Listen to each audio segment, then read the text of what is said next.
भारतात सर्वाधिक मंदिरं ही महाराष्ट्रात आहेत। यावर तुमचा विश्वास बसणार नाही, पण हे सत्य आहे। महाराष्ट्रात 77,283 मंदिरं आहेत। सत्य हे पण आहे की ज्या ठिकाणी सर्वाधिक मंदिरं आहेत तिथेच सर्वाधिक परकीय आक्रमण झाली आहेत। महाराष्ट्रातील मंदिरात ब्रह्मा, विष्णू आणि महेश या त्रिदेवांचं दर्शन होतं। वेरूळ अजिंठा लेणीतील मंदिर, त्र्यंबकेश्वर, भीमाशंकर, घृष्णेश्वर आणि परळी वैजनाथ ज्योतिर्लिंग ही महादेवाची काही प्रसिद्ध मंदिरं आहेत।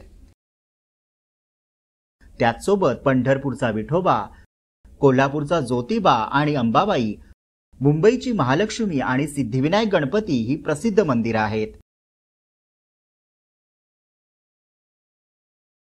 मुस्लिम आक्रमणकर्त्यांनी महाराष्ट्रातील पुरातन मंदिरांना लक्ष्य केलं होतं, पण छत्रपती शिवाजी महाराजांच्या काळात मंदिरांना पुन्हा वैभव प्राप्त झालं। त्यांच्या काळात मुस्लिम आक्रमणांमुळे उद्ध्वस्त झालेली मंदिरं पुन्हा बांधण्यात आली आणि एवढंच नाही तर मंदिरांना संरक्षण मिळालं।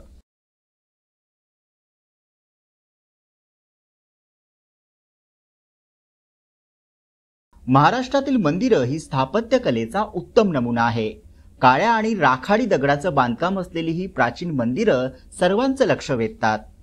हा दगड मजबूत आहे, त्यामुळे महाराष्ट्रातील मंदिरांमध्ये शिल्पकला आणि कलाकृती कमी आढळतात। पण मोठे मोठे डोंगर फोडून गुहांच्या आत मंदिर बांधण्याची अनोखी परंपरा म्हणजेच वेरूळचं कैलास मंदिर होय। नागर, द्रविड आणि वेसारा या मंदिर बांधण्याच्या 3 मुख्य शैली आहेत। उत्तरेकडील मंदिरे नागर शैलीतील आहेत, तर द्रविड शैलीतील मंदिरं दक्षिण भारतात आढळतात।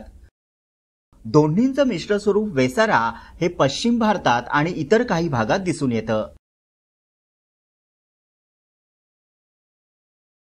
थोडक्यात काय तर भारतीय संस्कृतीत मंदिर समाजाला जोडण्याचं काम करतात। राष्ट्राचा संबंध संस्कृतीशी असतो। संस्कृतीत कला महत्त्वाची असते। प्रत्येक युगाची ओळख त्याच्या स्थापत्य कलेतून होते आणि म्हणूनच मंदिर ही एक प्रकारची टाइम मशीन आहे, ज्यातून इतिहास समजतो। म्हणूनच मंदिरांना धर्माच्या चौकटीतून बाहेर काढून सांस्कृतिक वारसा म्हणून जपलं पाहिजे, जेणेकरून येणाऱ्या पिढ्यांना आपली संस्कृती आणि सामाजिक विचारांची ओळख होईल।